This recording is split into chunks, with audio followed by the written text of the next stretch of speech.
नमस्कार, मेरा नाम है अदिति सिंह और आपका स्वागत है नेक्स्ट जेन भारत में। क्या आपने कभी सोचा है कि अगर क्लासरूम की चार दीवारें ही ना हो तो पढ़ाई कैसी लगेगी? जहाँ ब्लैक बोर्ड की जगह पेड़ों की छांव हो और किताबों के साथ साथ बच्चे पेड़ पौधों के बारे में भी जान सके। देहरादून के एक छोटे से गांव में ऐसा ही एक स्कूल है जहाँ पढ़ाई का तरीका थोड़ा अलग है और बच्चों को सीखने में मजा भी काफी आता है। तो आइए देखते हैं इस अनोखे स्कूल की एक कहानी। उत्तराखंड के देहरादून में स्थित एक खूबसूरत गांव कटा पत्थर, चारों तरफ हरियाली, पहाड़ों की शांत वादियां और इसी प्राकृतिक माहौल के बीच बसा है एक ऐसा स्कूल जहां पढ़ाई का तरीका थोड़ा अलग है। यहां क्लासरूम हमेशा चार दीवारों के अंदर नहीं होता, कभी पेड़ों की छांव में तो कभी खुले आसमान के नीचे। मिलिए शिक्षिका निरंजना से, जो बच्चों को सिर्फ किताबों से नहीं बल्कि प्रकृति से भी सीखना सिखाती हैं। यहाँ खेत, पौधे, कीड़े मकोड़े और मौसम सब पढ़ाई का हिस्सा बन जाते हैं। यानी इस स्कूल में प्रकृति ही बच्चों की सबसे बड़ी किताब है। इसी सोच को आगे बढ़ा रही है सुरह नाम की पहल, जिसका मतलब है एक सार्थक रास्ता। यहाँ पढ़ाई क्लासरूम में भी होती है, किताबों, चर्चा और सवालों के साथ। लेकिन इस स्कूल की खास बात यह है कि सीखना इन दीवारों के बाहर भी जारी रहता है। इस स्कूल में नर्सरी से लेकर कक्षा 5 तक के करीब 70 बच्चे पढ़ते हैं। यहाँ पढ़ाई का तरीका थोड़ा अलग है। क्लास में बच्चे सिर्फ सुनते नहीं बल्कि सवाल पूछते हैं, अपने विचार रखते हैं और पढ़ाई में सक्रिय हिस्सा लेते हैं। यहाँ शिक्षक खुद को सिर्फ पढ़ाने वाला नहीं मानते बल्कि ऐसे मार्गदर्शक मानते हैं जो बच्चों के साथ मिलकर सीखने की यात्रा तय करते हैं। आज तक मैंने जितने भी स्कूल्स में पढ़ा है, मुझे लगता है उनसे ये स्कूल बहुत ही अलग है, क्योंकि यहाँ पे जो स्कूल है, यहाँ पे जो आसपास का स्पेस है, यहाँ पे नेचर बहुत ही सुंदर तरीके से भरा है और हम भी बच्चों के लर्निंग में नेचर को एक पार्ट बनाते हैं। हम देखते हैं कि बच्चों के लर्निंग में नेचर का एक बहुत बड़ा रोल है। बच्चे नेचर के अंदर ही नहीं, नेचर के साथ साथ सीखते हैं। इस पहल के पीछे की सोच है श्रेय रावत और उनकी टीम की। श्रेय देहरादून जिले के विकास नगर में पले बढ़े। बचपन से उन्होंने सीखा कि पहाड़ी इलाकों में पढ़ाई अक्सर बच्चों के अपने जीवन और आसपास के माहौल से जुड़ नहीं पाती। यही बात धीरे धीरे उनके मन में एक नए तरह के स्कूल का विचार लेकर आई। साल 2023 में उन्होंने शहर की तेज रफ्तार जिंदगी से दूरी बनाई और पहाड़ों में एक ऐसा शिक्षण केंद्र बनाने की शुरुआत की जहां पढ़ाई को अनुभव और जिज्ञासा से जोड़ा जा सके। हम अलग अलग शहरों में, अलग अलग राज्यों में काम कर रहे थे एजुकेशन में। लास्टली मैं एक स्टेट लेवल में एजुकेशन डिपार्टमेंट के साथ काम कर रहा था और 10 लाख बच्चों के लिए इम्पैक्ट कर रहा था। पर मैंने ये जाना कि 10 लाख बच्चों के साथ तो मैं काम कर रहा था, पर 10 बच्चों के नाम भी मुझे नहीं पता थे। तब लगा कि हाँ, अब वो समय आ गया है कि हमने काफी कुछ जान लिया है, सीख लिया है। अब अपने ही वापस गाँव, अपने घर आते हैं और उत्तराखंड में सर्व करते हैं। दिलचस्प बात यह है कि इस स्कूल को लोग अक्सर उल्टा पुल्टा स्कूल भी कहते हैं, लेकिन असल में यही इसकी खासियत है। यहाँ बच्चों से सिर्फ किताबें याद करने की उम्मीद नहीं की जाती, बल्कि उन्हें सोचने, सवाल करने और अपने आसपास की दुनिया को समझने के लिए प्रोत्साहित किया जाता है। कभी बच्चे खेतों में जाकर पौधों का अध्ययन करते हैं, तो कभी किसी कला को गणित से जोड़कर समझते हैं। यानी पढ़ाई यहाँ एक अनुभव बन जाती है। खुली हवा, पेड़ों की छांव और प्रकृति के बीच में पढ़ाई। यहाँ बच्चे किताबों के साथ साथ नेचर से भी सीख रहे हैं। चलिए आइए बात करते हैं इन बच्चों से। मुझे यहाँ की पढ़ाई काफ़ी अच्छी लगती है, बिकॉज़ विलेजेस में इतना वो नहीं होता पढ़ाई पे, बट यहाँ पे अच्छे से पढ़ाया जाता है, नेचर से भी कनेक्ट रहते हैं। आपको यहाँ की पढ़ाई में सबसे अलग क्या लगता है? यहाँ की पढ़ाई में सबसे अलग ये चीज़ है कि ये हर सब्जेक्ट से कनेक्टेड होता है, हर subject and also nature, and काफ़ी सारी चीज़ें हम नई-नई सीखते हैं जो कि नेचर से तो कनेक्ट होती है, बट और सब्जेक्ट से भी कनेक्ट होती है। कटा पत्थर का ये छोटा सा स्कूल भारत में शिक्षा के एक नए नजरिए की झलक देता है, जहां पढ़ाई सिर्फ किताबों तक सीमित नहीं रहती बल्कि बच्चों को उनकी आसपास की दुनिया से जोड़ती है। ऐसी पहलें दिखाती हैं कि अगर सीखने का तरीका बदल जाए तो शिक्षा सिर्फ जानकारी देने का माध्यम नहीं रहती, बल्कि नई पीढ़ी में जिज्ञासा, रचनात्मकता और आत्मविश्वास जगाने की ताकत बन जाती है। और शायद यही सोच भविष्य के भारत की असली ताकत बनने वाली है। आपने रेलवे स्टेशन तो कई देखे होंगे जहां लोग आते हैं, ट्रेन पकड़ते हैं और आगे बढ़ जाते हैं।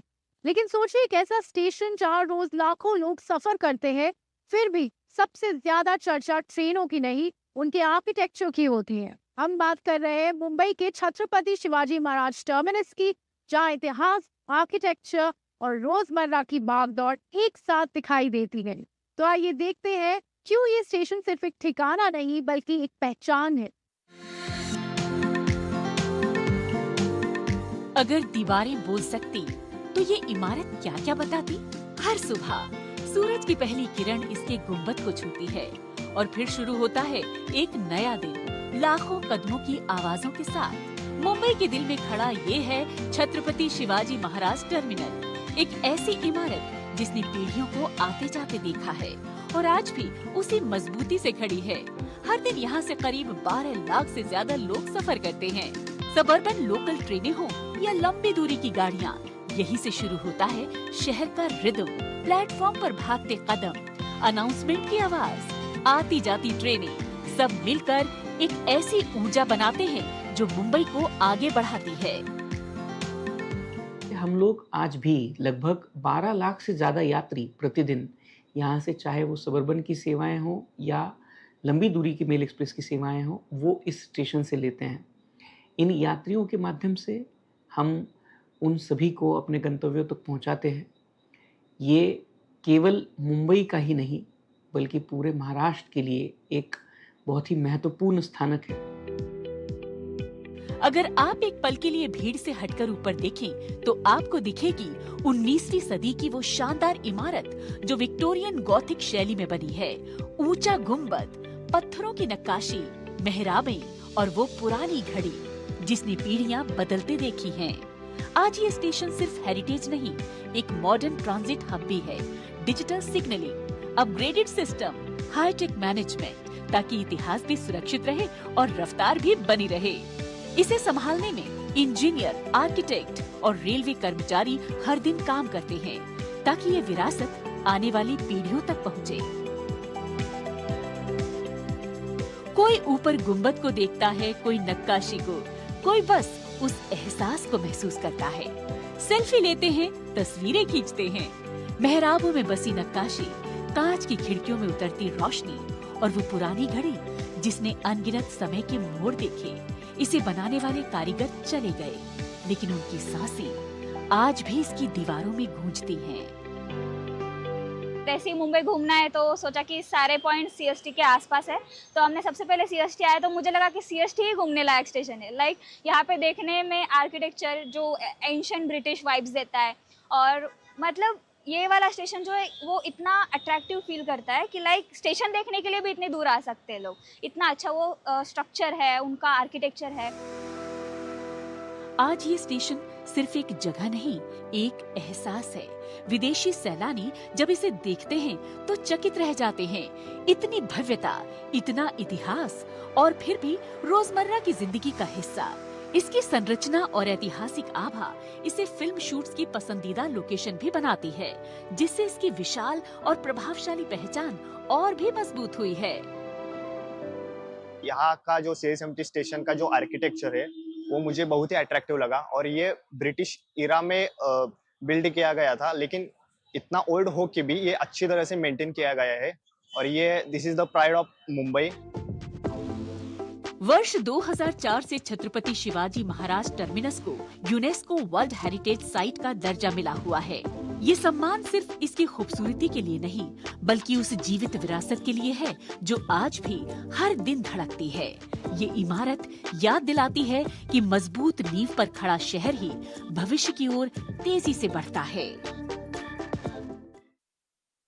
जब महिलाएं आगे बढ़ती हैं तो उनके साथ पूरा समाज आगे बढ़ता है। आज देश के कई हिस्सों में यही बदलाव साफ दिखाई दे रहा है। जो महिलाएं कभी घर तक सीमित मानी जाती थी, आज वही पंचायत चला रही हैं, फैक्ट्रियों में काम कर रही हैं और नए क्षेत्रों में अपनी एक पहचान बना रही हैं। आज हम आपको अलग अलग राज्यों की कुछ ऐसी कहानियों से रूबरू कराएंगे जो दिखाती है कि जब महिलाओं को मौका मिलता है तब वो पीछे नहीं हटती और किसी से कम नहीं होती। राजस्थान के अजमेर जिले का एक छोटा सा गांव है गगवाना। पहले ये गांव भी बाकी गांवों जैसा ही था, लेकिन अब इसकी पहचान बदल रही है। इस बदलाव की वजह है यहाँ की सरपंच गुलजान खानम। उन्होंने एक साफ सोच के साथ काम शुरू किया। अगर महिलाओं की जिंदगी नहीं बदलेगी तो गांव का विकास भी अधूरा रहेगा। इसी सोच के साथ उन्होंने गांव में शिक्षा को सबसे बड़ी प्राथमिकता दी। लड़कियों को पढ़ाई के लिए प्रेरित किया, परिवारों को जागरूक किया और आज हालत यह है कि गगवाना में लगभग हर बेटी स्कूल जा रही है। गांव में 100% नामांकन सुनिश्चित हुआ है और बाल विवाह जैसी पुरानी सोच पर भी सख्ती से रोक लगी है। उनकी मेहनत का ही नतीजा है कि गगवाना पंचायत को मिला है उजियारी पंचायत का सम्मान। महिला सशक्तिकरण करने के लिए सबसे पहले मैंने गांव की महिलाओं को आर्थिक रूप से सक्षम बनाया है। इसके लिए सर्वप्रथम मैंने महिला स्वयं सहायता समूह का निर्माण किया। उन स्वयं सहायता समूह को सरकार के द्वारा सहायता राशि उपलब्ध की जाती है और अपने गांव में एक महिला सशक्तिकरण केंद्र का मैंने ग्राम पंचायत में निर्माण करवाया है। वहां महिलाओं को आर्थिक रूप से सशक्त बनाने के लिए स्किल डेवलपमेंट ट्रेनिंग दी जाती है। अब चलते हैं उत्तर प्रदेश के बुंदेलखंड क्षेत्र की ओर। सुमेरपुर के पास एक फैक्ट्री है। बाहर से देखने पर ये एक आम औद्योगिक परिसर जैसा लगता है, लेकिन अंदर की तस्वीर कुछ अलग है। यहाँ मशीनों की आवाज के साथ साथ एक और बदलाव साफ दिखाई देता है, महिलाओं की बढ़ती भागीदारी। इस फैक्ट्री के शॉप फ्लोर पर बड़ी संख्या में महिलाएं काम कर रही हैं। कोई प्रोडक्शन लाइन संभाल रही है, कोई मशीनों पर नजर रख रही है, तो कोई पैकिंग और क्वालिटी चेक का काम कर रही है। यहाँ लगभग 70% कर्मचारी महिलाएं हैं। हमें रोजगार मिल रहा है। जैसे कि हम जेंडर डाइवर्सिटी की बात करते हैं तो हमारे यहाँ फीमेल एम्प्लॉय 70%, 30% बॉयज़ हैं। तो अभी हम बराबर में साथ में मिलके काम करते हैं। और हमारे गांव में भी अभी जब हम लोग जैसे फीमेल एम्प्लॉयज़ यहाँ पे निकलती हैं काम करने के लिए, तो और लोग भी इससे देखते हैं, प्रोत्साहित होते हैं कि हाँ लड़कियाँ भी अभी कुछ कर सकती हैं। हमारे यहाँ सेफ्टी की बात करें तो लड़कियाँ मतलब अच्छे से आती हैं जाती हैं, उनको कोई भी डर नहीं रहता है। ये सिर्फ नौकरी की बात नहीं है, ये उस नई सोच की निशानी है जहां फैक्ट्री और उद्योगों में भी महिलाएं बराबरी से काम कर रही हैं। और सबसे खास बात, यहाँ काम करने वाली ये लड़कियां अब आसपास के इलाकों की दूसरी लड़कियों के लिए भी प्रेरणा बन रही हैं। हमारी जो फैक्ट्री है यहाँ पे हमारी तकरीबन 400 फीमेल्स काम करती हैं। वो भी तीनों शिफ्ट्स में काम करती हैं। ए शिफ्ट जो कि हमारी सुबह होती है, बी शिफ्ट शाम की शिफ्ट है, सी शिफ्ट हमारी रात की शिफ्ट है। तो तीनों शिफ्ट्स में यहाँ पे फीमेल्स भी काम करती हैं। हम फीमेल्स डिप्लॉय करते हैं तो हमारे अंदर एक रिस्पॉन्सिबिलिटी आती है कि हम उनकी सेफ्टी का कैसे ध्यान रखें। न सिर्फ राजस्थान और उत्तर प्रदेश में बल्कि बिहार की महिलाएं भी अब किसी से पीछे नहीं है। यहाँ की बेटियां अब सड़कों पर स्टीयरिंग व्हील संभालने की तैयारी कर रही हैं।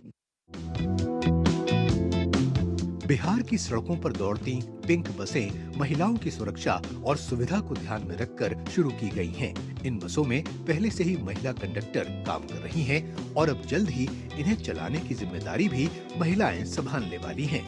इनमें से एक हैं गायत्री। पटना के पास बसे मुसहर समाज से आने वाली गायत्री की जिंदगी आसान नहीं रही। कई मुश्किलों के बीच उन्होंने अपने सपनों को जिंदा रखा, ड्राइविंग सीखी, ट्रेनिंग ली और आज वो उस मकाम पर पहुंच रही हैं जहां उनका सपना सच होने वाला है। जल्द ही गायत्री बिहार की सड़कों पर पिंक बस चलाती हुई नजर आएंगी। हम लोग 2025 में गए औरंगाबाद गाड़ी चलाने, फिर वहां से आए तो बैठे हुए रहे, तो फिर दीदी बात की, जो ये थी D2 है, वहाँ बात किए, जो वैकेंसी निकला था पिंक बस के लिए, वहाँ बात किए कि हमारी 6 लड़कियाँ हैं जो वो लोग पिंक बस चला सकती है। तो हम लोग वहाँ भी थी फॉर्म भरे, तो हम लोग यहाँ तक पहुँचे। गायत्री अकेली नहीं है। औरंगाबाद में कई महिलाओं को बस चलाने की ट्रेनिंग दी गई है। गायत्री के साथ उनकी कई सहेलियां भी इस क्षेत्र में आगे आई हैं। इन्हीं में से एक हैं सरस्वती। उनके लिए बस चलाना सिर्फ नौकरी नहीं है, ये खुद पर भरोसा करने और समाज की सोच बदलने का एक कदम है। हम लोग के गांव में बोलते हैं कि ये लड़की तो सिर्फ नर्सरी कर सकती है, उसमें अच्छा रहता है। तो हम लोग सोचे कि सब चीज़ में तो सब ये करवे करते हैं, लेकिन कुछ अलग सा हम लोग सोचें, तो इसलिए हम लोग 4 व्हीलर में ऐसे कुछ सपना था, सीखने का शौक था तो किए। राजस्थान के अजमेर से लेकर बुंदेलखंड की फैक्ट्रियों और बिहार की सड़कों तक ये कहानियां अलग अलग जगहों की जरूर हैं, लेकिन संदेश एक ही है। जब महिलाएं आगे बढ़ती हैं, तो समाज भी आगे बढ़ता है। आज महिलाएं सिर्फ भागीदारी नहीं निभा रही, वो हर क्षेत्र में अपनी मजबूत पहचान बना रही हैं और यही दिखाता है कि नए भारत की दिशा अब महिलाएं तय कर रही हैं।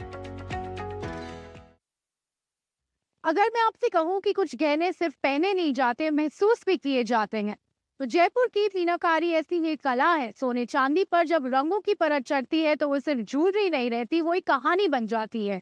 हर डिजाइन में दिखती है शाही विरासत और मेहनती हाथों की पहचान।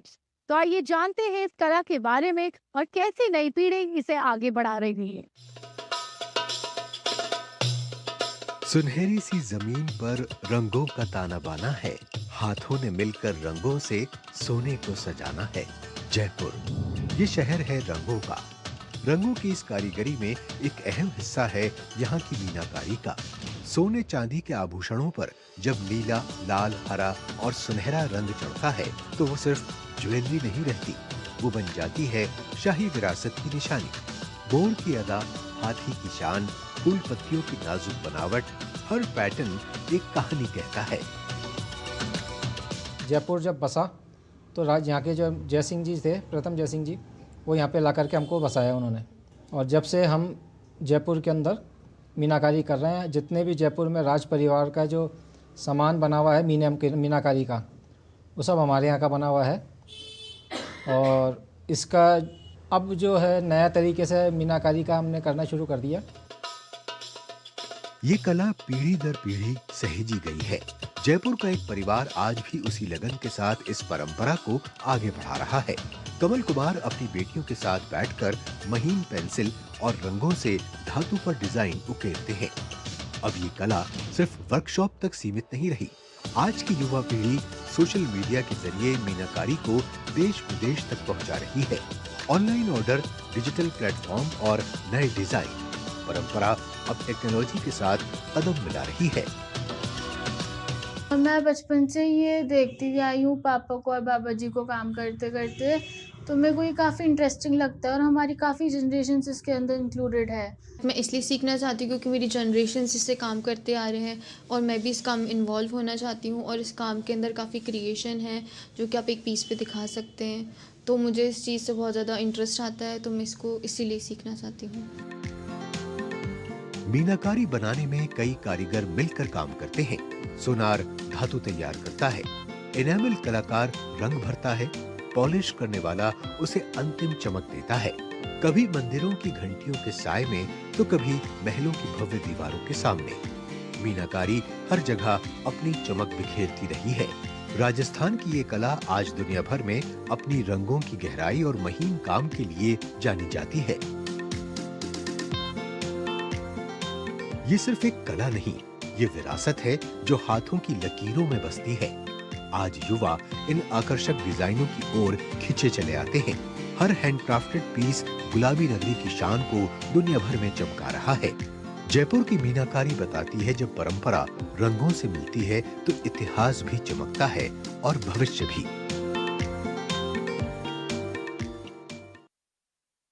अगर आप अलग अलग स्वाद चखने के शौकीन हैं, तो क्या आपने कभी जम्मू की डिशेस ट्राई की है? जी हाँ, यहाँ का डोगरी खाना अपने खास स्वाद के लिए जाना जाता है, जो स्वाद सभी घरों और रसोइयों तक ही सीमित था, अब वही नए अंदाज में आपके सामने आ रहा है। कई छोटे फूड स्टॉल पर तो कई कैफे और रेस्टोरेंट के मेन्यू में। तो आइए देखते हैं जम्मू के खास स्वाद की एक दिलचस्प कहानी। जम्मू कश्मीर के उधमपुर जिले में स्थित है ये रामनगर तहसील। यहाँ की सुबह शहरों जैसी तेज नहीं, बल्कि सादगी से भरी होती है। इसी गांव में रहती हैं इंदिरा देवी। उनका दिन शुरू होता है घर के काम से और फिर भैंसों की देखभाल से। चारा पानी देने के बाद आता है वो पल जब दूध दुहा जाता है और इसी दूध से बनती है जम्मू की एक बेहद मशहूर डिश कलाड़ी। कलाड़ी बनाना सिर्फ खाना बनाना नहीं बल्कि एक हुनर है। उधमपुर में आज भी इसे पारंपरिक तरीके से बनाया जाता है। तेज गैस नहीं बल्कि चूल्हे की धीमी आंच पर दूध पकता है। फिर दूध को फाड़कर उसे गोल आकार दिया जाता है और तैयार हो जाती है जम्मू की मशहूर कलाड़ी, जिसे लोग प्यार से डोगरी चीज भी कहते हैं। ये काम मैं 20 साल से कर रही हूँ और मंज मुंज खरीद रही हूँ, कलाड़ी का काम कर रही हूँ। जे साढ़ा बिजनेस ग्रुप के थ्रू में पैसा नहीं होता है तो उसे ले जितना भी लाख 50,000 उनसे लेके तो मंज खरीद के ये काम कर रहे हैं। ये जो कलाड़ी है ये हमारा एक डोगरी कल्चर भी समझ लो और हमारा एक डोगरी लोगों का एक बिजनेस ही समझ लो। इस चीज़ को गाँव की महिला इसको बहुत ज़्यादा करती हैं।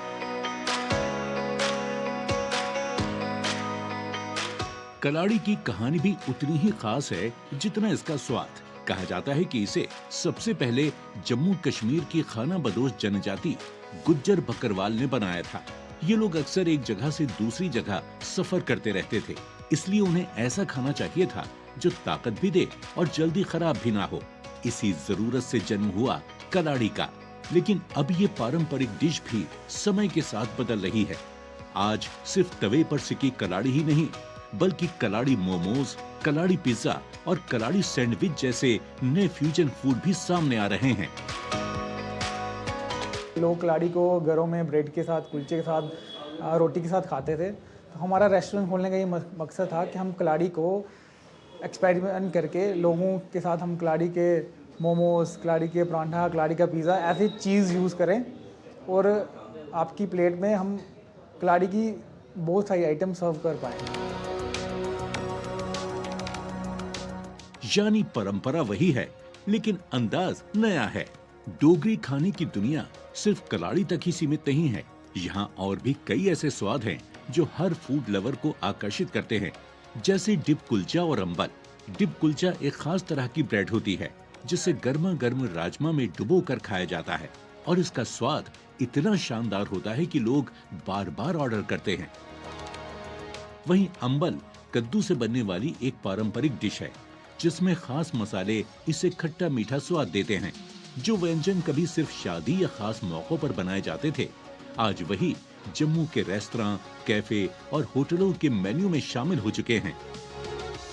और हमने जब से इसको शुरू किया हुआ है तो अच्छे रिस्पांस आए हमारे पास। बहुत से कस्टमर बहुत सी तारीफ़ करते हैं। कुछ लोग बाहर से आते हैं, कुछ लोकल तो हमारे पास ऑलरेडी वो तो टेस्ट करते ही करते हैं, उनको तो पसंद आता ही है। जो बाहर के कस्टमर उनका बहुत अच्छा रिस्पांस आया हमें। डोगरी भोजन सिर्फ खाना नहीं बल्कि जम्मू क्षेत्र की पहचान है। यहाँ की रसोई में परंपरा भी है, संस्कृति भी और स्वाद की ऐसी विरासत भी जो पीढ़ियों से आगे बढ़ रही है। यही वजह है कि आज डोगरी फूड सिर्फ जम्मू तक सीमित नहीं बल्कि धीरे धीरे पूरे देश में अपनी जगह बना रहा है। और जो एक बार इसका स्वाद चख ले वो इसे भूल नहीं पाता, क्योंकि डोगरी फूड सिर्फ पेट नहीं भरता, दिल भी जीत लेता है।